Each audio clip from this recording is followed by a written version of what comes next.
परम संत कृपाल सिंह जी महाराज की जय। ताई हरदेवी जी की कृपाल की यादें। संत कृपाल सिंह जी से मेरा संपर्क 1929 के आसपास हुआ। उन दिनों हम रावलपिंडी में रहते थे, जो कि अब पाकिस्तान में है। एक दिन एक गुरुद्वारे से किसी ने ऐलान किया कि एक सिख ऐसा है जिस पर अपने पुत्र की मृत्यु का जरा सा भी असर नहीं हुआ। इससे हमारे धर्म का नाम ऊंचा हुआ है। उस समय मेरे पति राजा राम भी गुरुद्वारे में बैठे थे। वे सुनकर सोचने लगे कि जरूर वह हमारे सतगुरु बाबा सावन सिंह का शिष्य होगा।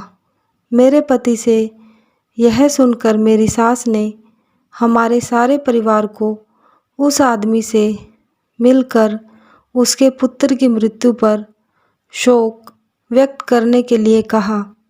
जब हम वहां पहुंचे तो संत कृपाल सिंह ने हमारे लिए चाय और स्नैक्स का प्रबंध किया और कहने लगे कि मेरे पुत्र का इस दुनिया से लेखा जोखा खत्म हो गया था और वह अपने घर चला गया है। इस पर मैं दुखी क्यों होऊं? हमने उन्हें बिल्कुल असर विहीन और शांत पाया।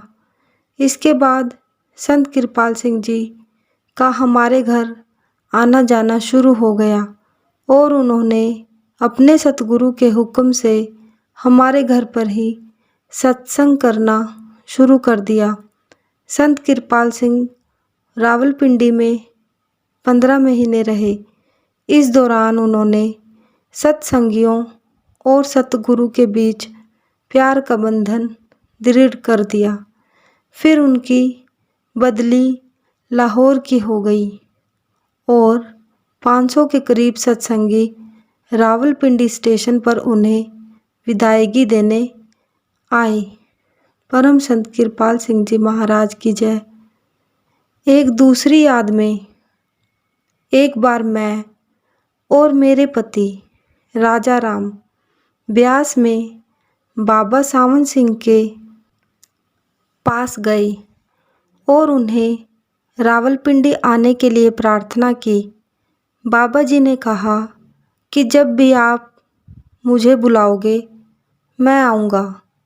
यह सुनकर हम रावलपिंडी वापस आ गए और मेरे पति ने बाबा जी के सत्संग के लिए तैयारियां शुरू कर दी। तैयारियां जोरों पर थी कि इतने में संत कृपाल सिंह जी को लाहौर में इसके बारे में पता चला तो उन्होंने मेरे पति को पत्र लिखा कि आप बाबा जी के सत्संग की तैयारियां तो कर रहे हो, परंतु क्या उन्होंने आने की कोई तारीख भी दी है? राजा राम ने कहा, उनसे यह पूछने की क्या ज़रूरत है, जबकि उन्होंने खुद ही वायदा किया है कि जब हम चाहेंगे तब वे रावलपिंडी आ जाएंगे। जब हम उन्हें आने के लिए चाह रहे हैं, इसलिए उन्हें आना चाहिए। इतने में बाबा जी ने राजा राम को पत्र लिखा कि वे नहीं आ रहे।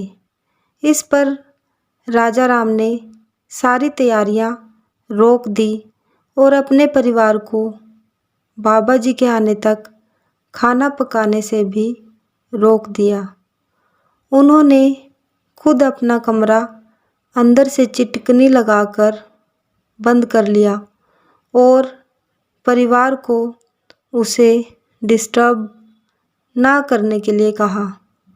3-4 दिन के बाद कुछ सत्संगियों ने बाबा जी को तार दी कि ये सभी लोग भूखे मर रहे हैं और केवल पानी पर ही जीवित हैं।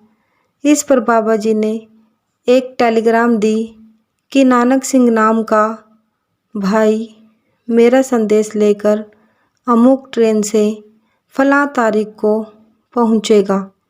निश्चित तारीख और समय पर मैं कुछ सत्संगियों के साथ रेलवे स्टेशन पर पहुंची तो यह देखकर हमारी हैरानी की हद ना रही कि बाबा सावन सिंह जी के ट्रेन के दरवाजे में खुद खड़े थे। हमने उनसे अर्ज की कि टेलीग्राम में तो आपने कहा था कि नानक सिंह नाम का भाई आ रहा है। बाबा जी ने उत्तर दिया कि मुझे ही नानक सिंह समझ लो। फिर बाबा जी को साथ लेकर सभी लोग हमारे घर पहुँचे। बाबा जी ने राजा राम के कमरे में दरवाज़ा तोड़वाया और देखा कि वह निश्चेत अवस्था में एक कोने में पड़ा है। बाबा जी ने उसके सिर को अपनी गोद में लेकर कहा कि राजा राम, मैं आ गया हूँ, मैं आ गया हूँ। जब राजा राम को होश आई तो उसने बाबा जी को वहाँ देखा और ऊंचा ऊंचा रोना शुरू कर दिया कि पंखा चलाओ। बाबा सावन सिंह जी ने कहा, तुमने मुझे आने के लिए कहा, क्यों नहीं? राजा राम बोला कि यह सब कसूर कृपाल सिंह का है, जिसने अपने और आपके लिए हमारे दिलों में इतना गहरा प्रेम भर दिया है, जिस से ऐसी बातों का होश ही नहीं रहा। बाबा जी ने कहा कि जितने दिन तुम चाहोगे मैं यहाँ रहूँगा। बाबा जी हमारे घर 5 दिन तक रहे। फिर बाबा जी ने राजा राम से कहा कि क्या मैं अब जा सकता हूँ? राजा राम ने उत्तर दिया, मैं कौन होता हूँ आपको यह कहने वाला कि आप जाओ या रहो। बाबा जी इसके बाद 2 दिन और रहे। हर रोज़ सत्संग होता था और सत्संगी सेवा करते थे।